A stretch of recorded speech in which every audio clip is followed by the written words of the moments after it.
గురుగారు, స్త్రీలను హింసించని ఆర్యులు రామలక్ష్మణులు. కానీ లక్ష్మణుడు శూర్పణఖ ముక్కు చెవులు కోయటంలో అంతరార్థం ఏంటి?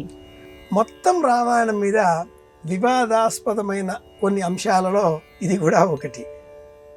వేళాకోళంగా రామాయణంలో హాస్యరసానికి కూడా తావిచ్చిన ఏకైక సన్నివేశం, సందర్భం శూర్పణఖ ముక్కు చెవులను ఉత్తరించడం. ఈ ఒక్క చోట మాత్రమే కాస్త హాస్యరసం మనకు శ్రీరామాయణం మొత్తం మీద కానవస్తుంది.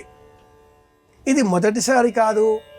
లక్ష్మణుడు మరో మహిళకు కూడా అయోముఖి, ఇంకొక మహిళ, ఇదే విధంగా రాక్షస స్వభావంతో లక్ష్మణుడి పైకి చిన్న చురిక తీసుకొని దుమికి పైకి రాగా అక్కడ కూడా లక్ష్మణుడు ముక్కు చెవులను కత్తిరించడం శ్రీరామాయణంలో మనం చూడవచ్చు.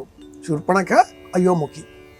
ఇలా ఎందుకు అన్నప్పుడు ప్రధానమైన కారణాలు రెండు ఉన్నాయి. ఆర్యులు స్త్రీలను ఏనాడు సంహరించేటటువంటి వారు కారు. ప్రాణాలు తీయడం మహాపాపం, అందులోనూ రామలక్ష్మణులు. మరి ఇలా ఎందుకు చేశారు? మనలో ఉదాత్త స్వభావాన్ని పెంచే ఇంద్రియాలు రెండు. ఒకటి నాసిక, రెండు చెవులు. ఈ నాసిక మనం తీసుకునే శ్వాస పైన ధ్యాసను పెంచడంతో ప్రాణాయామ శక్తి ద్వారా మన మనస్సును ప్రశాంత మార్గంలో ఉండే విధంగా చేస్తుంది. మనకు ప్రశాంతత లేదు, మన శ్వాస సరిగా లేదు అని అర్థం. మనలో ఎవరికైనా కూడా కోపం రాకుండా ఉండదండి, అందరికీ కోపం వస్తుంది. కోపం వచ్చి ఆ సమయంలో ఒక్క సెకను ఆగి ఎవరికి వారు ముక్కు కింద ఇలా వేలు పెట్టుకొని ఒక్కసారి గమనించండి. ఈ ముక్కులో నుంచి వచ్చేటటువంటి గాలి రెండు రంధ్రాలలోంచి కూడా సమానంగా రాదు. సూర్యనాడి, చంద్రనాడి.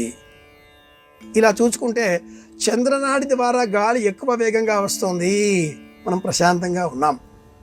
సూర్యనాడి ద్వారా గాలి ఎక్కువ వేగంగా బయటికి వస్తుంది, కోపంలో ఉన్నాం అని అర్థం.